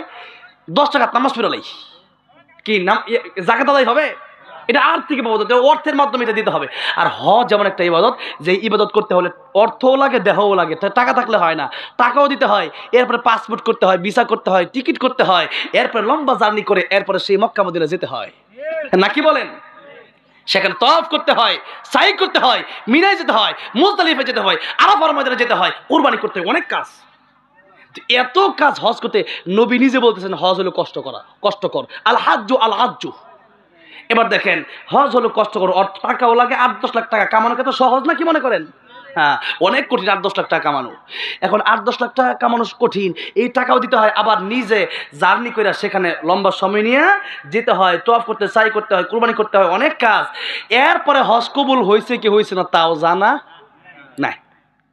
এবার নবী বলেন তোমার বাপের দিকে একবার তাকাবা, একটা কবুল হজের সব। দেখেন এত কষ্ট করে বছরে একবার হজ করা যায়, তো কবুল হয়েছে কি হয়েছে জানা নাই। আর অনেক যাদের মা বাবা আছে এদের দিকে দৈনিক কতবার তাকানো যায়? মেলাবার তাকানো যায়, ঠিক না ভাই? ঠিক। সাহাবী বললেন ইয়া রাসূলুল্লাহ, ইয়া হাবিবাল্লাহ, আপনি বলেছেন মায়ের দিকে একবার তাকালে একটা কবুল হজের সওয়াব, আমি যদি 100 বার তাকাই আমার আল্লাহকে 100 কবুল হজের সওয়াব দেবে। আমার নবী ডাক দিয়া বলে সাহাবী রে, 100 বার কেন, তুমি তাকাতে তাকাতে অস্থির হয়ে যেতে পারো, আমার আল্লাহ সওয়াব দেওয়ার বেলায় কোনো অস্থির হবেন না। মায়ের চোখে ঝরলে পানি আল্লাহর আরশ কাঁইপা যায়, কান্দে না যেন মায়, কান্দে না যেন মায়। মায়ের মনে কত কষ্ট জানো না কি ভাই, এই জগতে মায়ের মতন আপন কেহ নাই। সেই মায়ের কষ্ট কেহ, সেই মায়ের কষ্ট কেহ দিও না এই দুনিয়ায়, কান্দে না যেন মায়। মায়ের চোখে ঝরলে পানি আল্লাহর আরশ কাঁইপা যায়, কান্দে না যেন মায়, কান্দে না যেন মায়। আমার ভাইরা, আমার প্রিয় যুবক ভাইরা, ওয়াজ তো জীবনে বহু শুনেছেন, এটা তো বেশি কঠিন ওয়াজ না, জানলেন তো, কিন্তু মানে যদি না মানেন ওয়াজ দিয়ে আপনার কি হবে? আরে দুনিয়া বোঝা সহজ, কামানো কঠিন, আর ইসলাম বোঝা কঠিন, কামানো সহজ। সুবহানাল্লাহ পড়বেন, আলহামদুলিল্লাহ পড়বেন, সওয়াব আর সব পৃথিবী ভর্তি সব। মার বাপের দিকে তাকাবেন, একবার তাকাইলে যদি একবার কবুল হজের সব হয়ে যায়, তাহলে দৈনিক মার বাবার দিকে কতবার তাকানো যায়? অসংখ্যবার, হাজারবার উপরে তাকানো যায়। তাইলে আপনার এত সহজ ইবাদতের সিস্টেম আল্লাহ আপনাকে দিয়ে দিল, নবী হাদিস শরীফের মাধ্যমে দিয়ে দিল। এরপরেও যদি আপনি মার বাপকে পেয়ে যদি আপনি যদি মা বাপকে খুশি করতে না পারেন, আপনার মতো অধমার কেউ আছে যদি বলেন? তাহলে আজকে বাড়িতে গিয়ে মা বাপের দিকে তাকাবেন। আর তাকানো মানে কি, খালি আপনি তাকায় থাকবেন নাকি? হ্যাঁ, আপনার বিদেশি কম্বল আর মায়ের খেতা নাই একটা, এই নি এই তাকানো নাই, তাকানো না। মা কিভাবে খুশি হয়, বাপ কিভাবে খুশি, ওই কাজ করতে হবে, ঠিক না ভাই? ঠিক। আর আপনি যদি না করেন দুনিয়াতে ধ্বংস হবে। মার খেদমত করেন, মাকে 500 টাকার কম্বল এনে দেন, আল্লাহ আপনাকে কোন দিক দিয়ে 5 কোটি দিবে আপনি কল্পনা করতে পারবেন না। দিয়া দেখেন। আর দিবেন না তো আপনি হারাবেন, দুনিয়া হারাবেন, আখিরাত হারাবেন, খাসিরাত দুনিয়া ওয়াল আখিরাহ, দুইটাই হারাবেন। তাহলে এই যে একটা ওয়াজ করলাম, কি বলেন, এটা কি মানে এখানে পকেটে রেখে দিবেন নাকি বাড়িতে গিয়ে কাজে লাগাবেন? এখানে অনেকের মা বাবা এখানে সামনে আছে না? হ্যাঁ, ওয়াজের পরে ক্ষমা চেয়ে, বাবা ভুল করে কষ্ট পেয়ে থাকে মাফ করে দাও, মা তোমার যখন কষ্ট দিতে মাফ করে দাও। এই যে মার মাফ করে দাও বলছেন, মা কি মাফ করবে না? মা মাফ করে দেবে, সাথে সাথে মাফ করে মা এমন একটা দোয়া করবে যে দোয়ার কারণে এই দুনিয়া আপনি কেমন ধনী হবেন আপনি কল্পনা করতে পারবেন না। খালি কবরের জগতের পরে কথাটা, দুনিয়াতেই বলছি, বলে গেলাম, কথা লিখে রাখেন আমার ভাইরা, আমার মুরব্বী বলছে। তাহলে বলেন তো পৃথিবীতে আল্লাহ রাসূলের প্রতি পৃথিবীতে আপনকে মা আর বাবা, সেই মা বাবার খেদমত করার জন্য আল্লাহ বললেন। কিন্তু দেখেন আমি সেই গীবতের কথা থেকে এ পর্যন্ত আসলাম কেন, যে এত মা বাবা এত আপন, কিন্তু আল্লাহ নিজে বলছেন যদি আপনার সন্তানকে আপনি কোরআন শিক্ষা না দেন, আপনার সন্তানকে আপনি ইসলাম শিক্ষা না দেন, আপনার সন্তানকে যদি আপনি যদি আদর্শ মানুষ না বানাতে পারেন, এই সন্তান বলবে আল্লাহ আমার বাবাকে আপনি জাহান্নামে দিয়ে দেন, পরে আমি যাব। নাউযুবিল্লাহ বলেন। তাহলে কি মনে করেন সন্তানকে আপনি ডক্টর ইঞ্জিনিয়ার বানান, এখন মাদ্রাসায় পড়াশোনা অথবা কোরআন শিক্ষা করলে, আমাদের মাদ্রাসায় তো এখন আমার মাদ্রাসা গাজীপুরে এমন না যে ডক্টর ইঞ্জিনিয়ার হতে পারবে না। আমার মাদ্রাসায় পড়ে তামিল মিল্লাহ বিভিন্ন মাদ্রাসায় পড়ছে, তারা ডক্টর ইঞ্জিনিয়ার হচ্ছে, জজ হচ্ছে, উকিল হচ্ছে, ব্যারিস্টার হচ্ছে, হতে পারে। তো আপনি প্রাথমিক শিক্ষাটা কোরআনের শিক্ষা দিবেন। আর যদি কোরআনের শিক্ষা না দেন, আল্লাহ বলেছেন আল্লামাল কুরআন খালাকাল ইনসান, আগে কোরআন শিখো পরে মানুষ হও। আগে কি শিখা লাগবে? কোরআন শেখা লাগবে। তাহলে আমি বলছিলাম যে এই গীবত যদি করেন, দেখেন সুফিয়ান সাহেব রাহমাতুল্লাহ বলেন কিয়ামতের ময়দানে আল্লাহ বললেন মা বাবা তারাও সন্তানের পরিচয় দিবে না। সূরা আবাস আল্লাহ বললেন ইয়াউমা ইয়াফিরুল মারউ মিন আখিহি ওয়া উম্মিহি ওয়া আবিহি ওয়া সাহিবাতিহি ওয়া বানিহি। কিয়ামতের ময়দানে ভাই ভাইয়ের পরিচয় দিবে না, ভাই বোনের পরিচয় দিবে না, মা বাবা তার সন্তানের পরিচয় দিবে তো দূরের কথা, মা বাবা বলবে আমরা বিয়েই করি নাই। এমন কঠিন মুহূর্তে যারা একজন আরেকজনের বিরুদ্ধে গীবত করবে, ইমাম সুফিয়ান সাহেব রাহমাতুল্লাহ বললেন যে নবীজি বলেছেন, হাদিস থেকে এসেছে কথাটা, যে তাদের দুইটা ক্ষতি হবে। একটা হচ্ছে কিয়ামতের ময়দানে তাদের নেক আমলগুলো, নামাজের সব, রোজার সব, দানের সব তাকে দিয়ে দিতে হবে যার বিরুদ্ধে আপনি গীবত করছেন। আর যার গীবত করা হয়েছে তার গুনাহগুলো আপনাকে আল্লাহ দিয়ে বলবেন তুমি এবার জাহান্নামে চলে যাও। নাউযুবিল্লাহ বলেন। তাহলে কি গীবত করবেন? এখন গীবত কারে বলে একটু বলে দিই। অনেকে জিজ্ঞেস করছে একদিন দুষ্ট করছে তাকে গীবত হবে? হ্যাঁ, তাই গীবত হবে। নবী বললেন যে সাহাবী জিজ্ঞেস করেন ইয়া রাসূলুল্লাহ, ইয়া হাবিবাল্লাহ, একজন মানুষ দোষ করছে, আমি যদি তার বিরুদ্ধে বলি আরেকজনের কাছে, গীবত হবে? নবী বললেন হ্যাঁ, একজনের দোষ তার অগোচরে আরেকজনের কাছে বলার নামই হলো গীবত। আর যদি সে দোষ না করে বানায় বললেন তাহলে এটা হবে তুহমত, অপবাদ, এটা ডবল গুনাহ হবে। আমরা কোনোটাই করতে রাজি না। আমরা গীবত থেকে বেঁচে থাকবো, বলি ইনশাআল্লাহ, বলি ইনশাআল্লাহ। আমার ভাইরা, আমার মুরব্বি বুঝিরা, এবার আসুন আল্লাহ রাব্বুল আলামিন বলছেন তাবারাকাল্লাযী বিয়াদিহিল মুলক ওয়া হুয়া আলা কুল্লি শাইইন কাদির। এই সূরা যদি আপনি প্রতিদিন রাত, নবী বলেন এই সূরাটা আমি চাই আমার প্রত্যেকটা উম্মতের হৃদয়ে গাঁথা থাকুক। সূরা মুলক কার কার মুখস্থ আছে দেখি তো? মাশাআল্লাহ, এই কয়েকজনের হাত নামান, শিখে নেবেন, পড়বেন। কোরআনের সাথে আপনার সম্পর্ক যদি না থাকে আপনি জান্নাতে যাবেন কেমন করে জান্নাতে যাবেন? নামাজ ভঙ্গের কারণ কয়টা? কিয়ামতের ময়দানে সর্বপ্রথম কোন হিসাব হবে? নামাজের হিসাব হবে। নামাজ ভঙ্গের কারণ কয়টা? 19টা, 7টি। মাশাআল্লাহ, কিছুটা পড়ছে মক্তবে। এখন তো মক্তবগুলো বন্ধ। মক্তবে পাঠান না কেন সন্তানদেরকে? মক্তবে পাঠাবেন।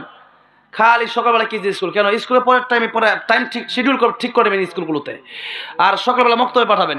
কোথায় পাঠাবেন?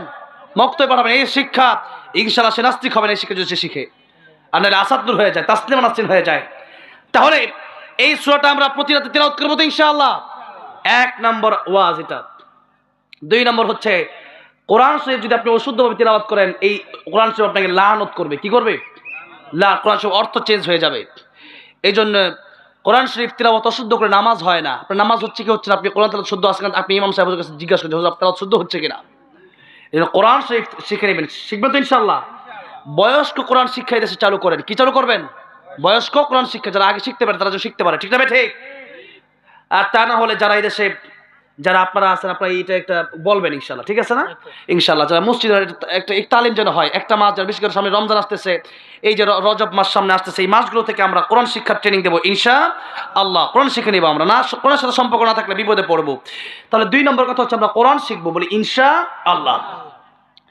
এবার আল্লাহ তাআলা বলছেন তাবারাকাল্লাযী বিয়াদিহিল মুলকু ওয়া হুয়া আলা কুল্লি শাইইন কাদির।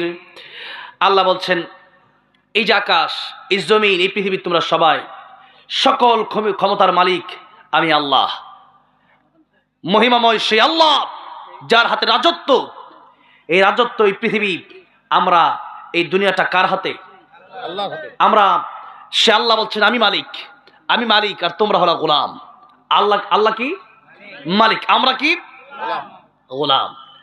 গোলামের কাজ হচ্ছে মালিক তারে যেটা বলবে সে কথা মেনে নেওয়া, নাকি বলেন? গোলামের কথায় মালিক চলবে না, মালিকের কথায় গোলাম চলবে? মালিকের কথায় গোলাম চলবে। আপনি যদি একটা কোম্পানিতে জব করতে গেলেন, চাকরি করতে গেলেন, আপনাকে মালিক বলো 8 ঘন্টা ডিউটি করবা, মাস শেষে 15,000 বেতন পাবা। আপনি বললেন আমি ডিউটি করবো না, করবো, কি বেতন দিবে আপনাকে? মালিক বলবে তোমার চাকরি কথা, তুমি বের হয়ে যাও। ঠিক না? ঠিক। আল্লাহ তাআলা বলছেন সূরা রহমান, ইয়া মা'আশারাল জিন্নি ওয়াল ইনসি ইন ইসতাতা'তুম আন তানফুযু মিন আকতারিস সামাওয়াতি ওয়াল আরদি ফানফুযু লা তানফুযুনা ইল্লা বিসুলতান। যারা পারেন আমার সাথে ঠোঁট মিলিয়ে পড়েন, ফাবিআই আলাই রাব্বিকুমা তুকাদ্দিবান। আল্লাহ বলেন, ও জেনাব, ও মানুষেরা, আমার আইন, আমার হুকুম যদি তোমাদের কাছে ভালো না লাগে, নামাজ তোমাদের কাছে ভালো লাগে না, আমার আইন তোমাদের কাছে ভালো লাগে না, আমার আকাশ জমিন ছেড়ে তোমরা বের হয়ে যাও। বাংলাদেশ ছেড়ে ইন্ডিয়া গেলে কি আল্লাহর জমিন ছেড়ে বের হওয়া হবে নাকি? ইন্ডিয়া কার? ইন্ডিয়ার প্রধানমন্ত্রীকে বানাইছে কে? নরেন্দ্র মোদীকেও বানাইছে কে? ডোনাল্ড ট্রাম্পকে বানাইছে কে? সুতরাং তাদের মালিকও আল্লাহ। সুতরাং আল্লাহ রাব্বুল আলামিন বলছেন, আমার গোলামি, আমার হুকুম, আমার কাজ যদি তোমাদের কাছে ভালো না লাগে, আমার আকাশ জমিন ছেড়ে তোমরা বের হয়ে যাও। একটা উদাহরণ দিয়ে আজকে অশ্বাস করতে চাই, কষ্ট হচ্ছে আপনাদের? অনেক সময় বাবার কথা সন্তান শুনে না, তখন বাবা মাঝে মধ্যে ঘর থেকে বলে যে বাড়ি থেকে বের হ, বলে না? এরকম রাগ করে বলে না? বলে, এই বাড়ি থেকে বের হয়ে যা, কথা শোনোস না? এখন সন্তান কেমন? সন্তান একটু ঘাড়তারা বোঝেন তো? সন্তান কয় যে তোমার বাড়ি ছাড়া কি আর যাওয়ার জায়গা নাই? তখন বাপে বলছে, তো তোর যাওয়ার জায়গা কই আছে, যা যা। এখন ও বলছে ঠিক আছে চলে যাব। এক বন্ধুর বাড়ি গেছে, 2 দিন 3 দিন মধ্যে কিরার কতদিন থাকবে, কার জায়গা, তার নানির বাড়ি। এবার বাবা টের পাইছে যে তার নানির বাড়িতে গেছে। বাবা বলল যে এটা আমার শ্বশুর বাড়ি। বাবা নানির বাড়ি গেছে, গিয়া বললো এটা আমার শ্বশুর বাড়ি, আমার শ্বশুর বাড়ি না হলে তোর নানির বাড়ি হইতো না। আগে আমার শ্বশুর বাড়ি, পরে তোর নানির বাড়ি। আমার শ্বশুর বাড়ি হওয়ার পর তোর নানির বাড়ি হয়েছে। ঠিক না? ঠিক। সন্তান বলে তোমার শ্বশুর বাড়ি ছাড়া কি যাওয়ার আমার জায়গা নাই? চলে গেল খালার বাড়ি। বাপেও গেছে খালার বাড়ি। বাপে কয় এটা আমার শালির বাড়ি, তোর পরে তোর শালার বাড়ি, পরে তোর খালুর বাড়ি, আগে আমার শালির বাড়ি, আগে আমার ভাইয়ের বাড়ি। ঠিক না? ঠিক। আমার শালি না হলে তোর খালা হতো না।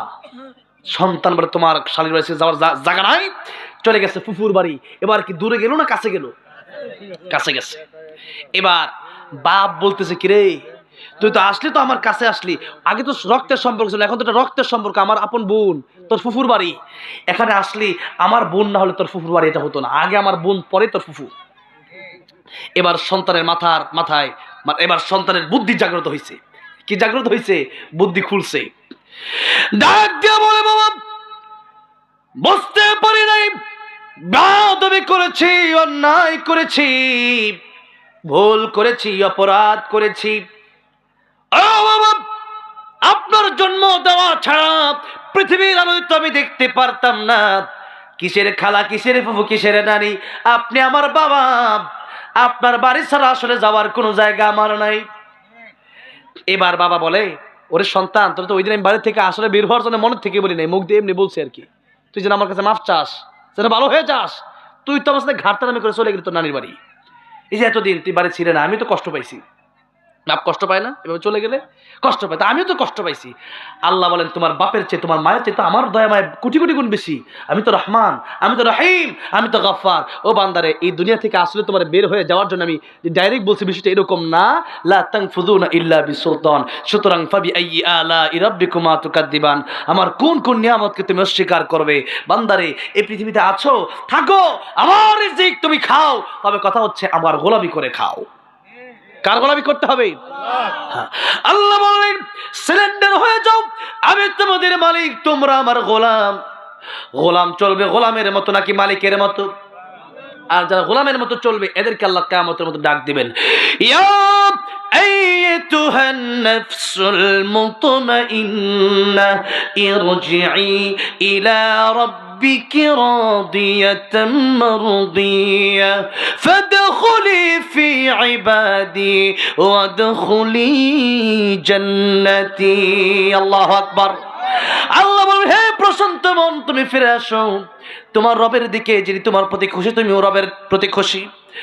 আর ফাদখুলি ফি ইবাদি, আমার গোলামদের অন্তর্ভুক্ত হয়ে যাও। ইবাদ, এই আব্দুল শব্দের অর্থ হচ্ছে গোলাম। আব্দুল শব্দের অর্থ কি? যারা গোলামি করেছো আমার, তারাই আজকে জান্নাতে চলে যাও। সুবহানাল্লাহ। আর যারা নাফরমানি করেছো, আল্লাহ তখন ডাক দেয়া বলবেন, লিমানিল মুলকুল ইয়াউম লিল্লাহিল ওয়াহিদিল কাহ্হার। কে সেদিন রাজত্ব করেছো? আমি আল্লাহর রাজত্ব মানো নাই, আমি আল্লাহর কোরআনের আইন মানো না, কোথায় তোমরা? তার কোনো জবাব দিতে পারবে না। আমার ভাইরা, আমার মুরব্বী বাবাজিরা, এই জন্য আজকের এই মাহফিল থেকে শিক্ষা আমরা নেব, আমরা আল্লাহর গোলাম। আল্লাহ বলেছেন নামাজ পড়ো। আমরা যদি বলি আল্লাহ পড়বো না, এবার আমার শেষ কথা, দ্বিতীয় আয়াতে আমি একটু ঢুকে যাচ্ছি। আল্লাহ আল্লাযী খালাকাল মাউতা ওয়াল হায়াতা লিয়াবলুয়াকুম আইয়ুকুম আহসানু আমালা। বান্দারে, মওত আর হায়াত সৃষ্টি করেছে আমি আল্লাহ পরীক্ষা করার জন্য।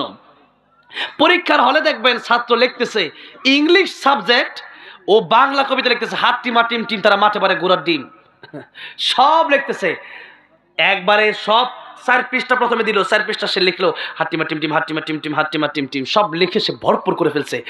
এবার স্যারের কাছে বললো, স্যার কাগজ দেন। স্যার তাকায় দেখতে, কিরে ইংলিশ সাবজেক্ট খালি লিখছে হাট্টিমা টিম টিম, তারা মাঠে পারে গোড়ার ডিম। এরকম তো কবিতা, এটা সব মূর্খ কবি। এগুলো কি কবি? কবিতা যারা লিখছে হাট্টিমা টিম টিম, তারা মাঠে পারে ডিম, তারা খাড়া দুটো সিং, তারা হাট্টিমা টিম টিম, এরকম কোন খাড়া দুটো সিং এরপরে ডিমও পারে, এরকম আছে নাকি? আছে। এরপরে কবিতা বানাইছে, কি কবিতা? ধর্ম যার যার উৎসব সবার, কোরআন বিরোধী কবিতা, সব মূর্খ কবি। ঠিক না ঠিক? আমিও তো কবিতা লিখেছি, আমাকে বলছে আল্লামা সাঈদী তুমি মরনি এটা গাওয়ার জন্য। আমিও তো কবিতা লিখি, কিন্তু কবিতার জন্য ছন্দ মিল থাকতে হবে, সেটা মিনিংস থাকতে হবে, অর্থ থাকতে হবে, হবে কিনা? অর্থবোধক হতে হবে। সব অর্থহীন কবিতা, এগুলোর কবিতা বই ঢুকাই দিছে। তো এই যে বাংলা লেখলো, স্যার কিছু বলে না, কিন্তু স্যার হাসে, মুচকি মুচকি হাসে। স্যার বলে দেখা হবে রেজাল্টের বেলায়। দেখা হবে কোথায়? রেজাল্টের বেলায়। এখন যা ইচ্ছা তা লেখো, পরীক্ষার হলে কিছু বলা হবে না। আল্লাহ তাআলা বলেন লিয়াবলুয়াকুম আইয়ুকুম আহসানু আমালা। এটা পরীক্ষার হল, আমি আল্লাহ কিচ্ছু বলবো না। পরীক্ষা দাও, যার যেমন মন চাই লেখো, নামাজ পড়লে পড়ো, না পড়লে না। কিন্তু ফারিকুন ফিল জান্নাতি ওয়া ফারিকুন ফিস সাঈর, কিয়ামতের মাঠ একটা আছে, সেদিন দুই দল আমি আল্লাহ বিভক্ত করে দেব। যারা নামাজি ছিল, যারা আমি আল্লাহর গোলামি করেছে, এরা যাবে জান্নাতে। আর ওয়ামতাজুল ইয়াউমা আইয়ুহাল মুজরিমুন, আর যারা গোলামি করে নাই, এরা আলাদা হয়ে জাহান্নামের দিকে চলে যাবে।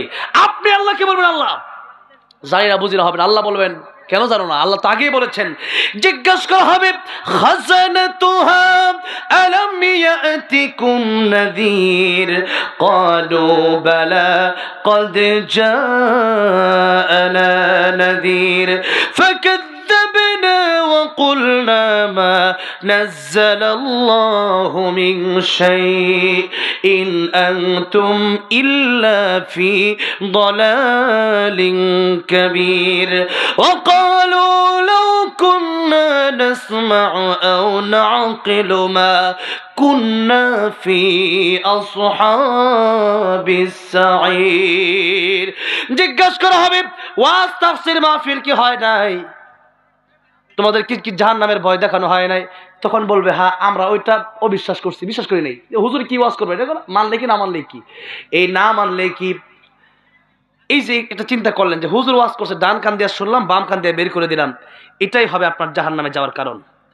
আল্লাহকে বলবেন অকালু লাউ কুন্না নাসমাউ আও নাকিলু মা কুন্না ফি আসহাবিস। আল্লাহ ওই দিন যদি শুনতাম, ওই দিন যদি বুঝতাম হুজুর কি বলার চেষ্টা করতেছে, হুজুর তো আমাদেরকে জাহান্নামে বাঁচানোর জন্যই বলতেছে যে নামাজ পড়ো, নামাজ পড়ো, নামাজ পড়ো, হারাম খায়ও না, সুদ খায়ও না, ঘুষ খায়ও না, জিনা করো না। এই কথা তো হুজুর জাহান্নাম থেকে বাঁচার জন্যই বলতেছে। কিন্তু এর পরেও আমি যদি করি আমার তো জাহান্নামে যাওয়া লাগবে। এই কথা আপনাকে বোঝানো হয়েছে, বলা হয়েছে, এরপরে যদি আপনি না মানেন আল্লাহ বলবেন এত তাফসীর, এত কোরআন আমি আমার কোরআন দিলাম বোঝার জন্য, মানলা না কেন, যাও জাহান্নামে যাও। তাহলে আমরা যেতে চাই কোথায়? জান্নাতে। কিভাবে? নামাজ না পড়ে।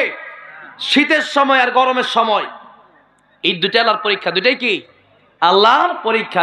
গরমের কোনো এত গরম কি নামাজ পড়বো, আর শীতের সময় আসলে এত শীত, মুয়াজ্জিন বলেন হ্যাঁ আসসালাতু খায়রুম মিনান নাওম, ঘুম থেকে নামাজ ভালো। আপনি বলতেছেন নামাজ থেকে ঘুমার ল্যাপটারও টান দিয়া, ঠিক না? ঠিক। আর বাবা মা যারা আছেন সন্তানদেরকে নামাজ না পড়লে বাড়িতে কোনো খাবার নাই। কিসের খাবার?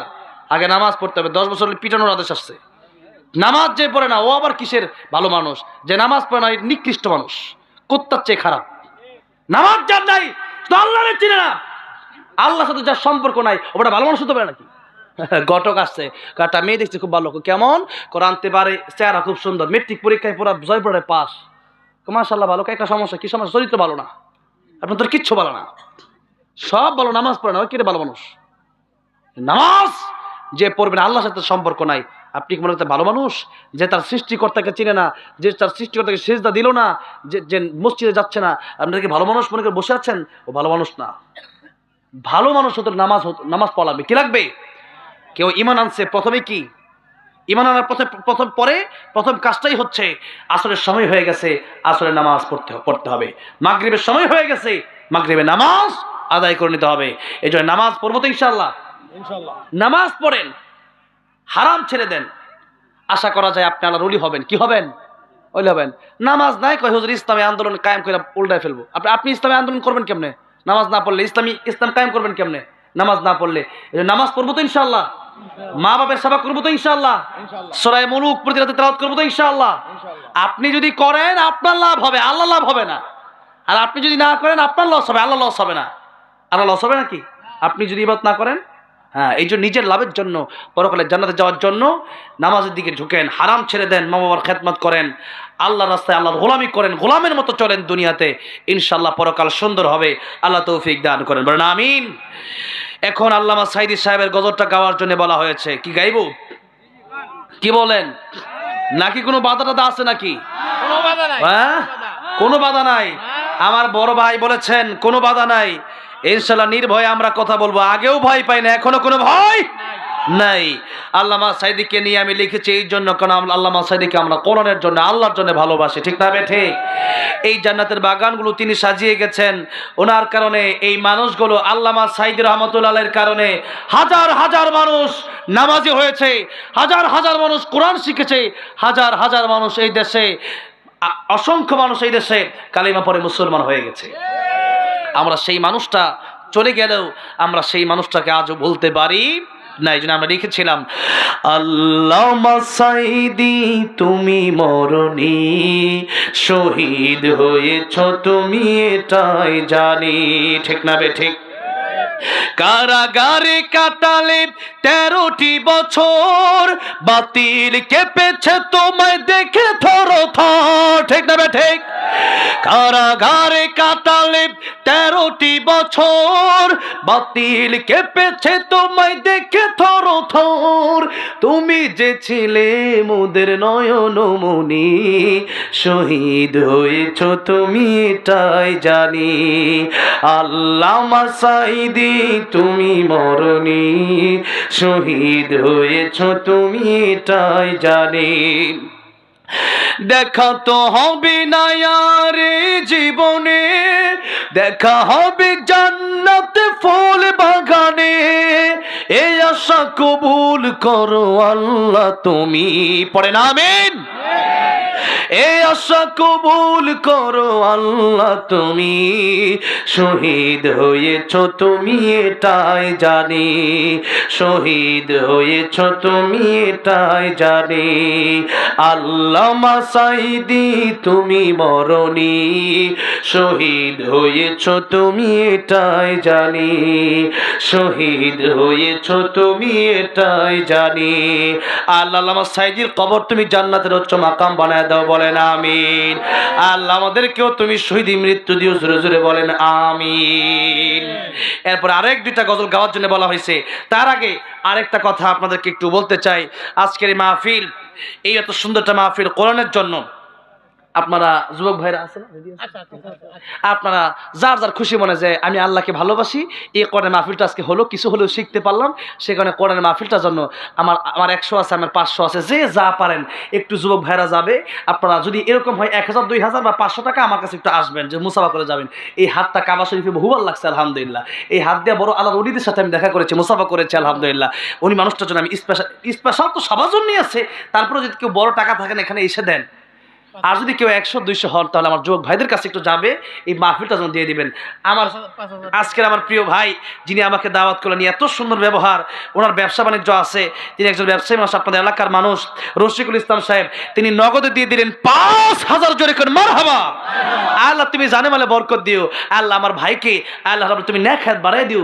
আল্লাহ রাব্বুল আলামিন মনে নেক বাসনাগুলো তুমি পূরণ করে দিও, জোরে বলেন আমিন। এই এলাকার একজন সমাজ সেবক তিনি, আপনারা ওনাকে ভালোবাসবেন। আল্লাহ যেন আরো বেশি বেশি ইসলামের খেদমত করার তৌফিক দান করেন, জোরে বলেন আমিন। যারা চলে গেলেন কবরে, আল্লাহ কবরগুলো জান্নাতের বাগান বানায় দিও, জোরে বলেন আমিন। আর যদি কেউ থাকে, ওই নবীজির পাগল গজলটা আমি শুনবো। আমার সাজ্জাদ ভাই, এই ভাই যা বলছে এটা তো আমি ফেলতে পারি না, কারণ আমার ভাই আহা এত কষ্ট করছে প্রয়োজনে। যোগাযোগ কাকে বলে, কত ফোন, কত হাজার ফোন দিছে আমিও জানি না। এখন এই যে আমার ভাই বলতেছে আমি মদিনার পাগল গজলটা গাওয়ার জন্য, কি বলেন? আলহামদুলিল্লাহ। আমি ভাবছি যে আপনার মনে হয় শুনবেন নাকি চলে যাবেন। 1000 টাকা কারো হারায় থাকলে একটু প্রমাণ দিয়ে নিয়ে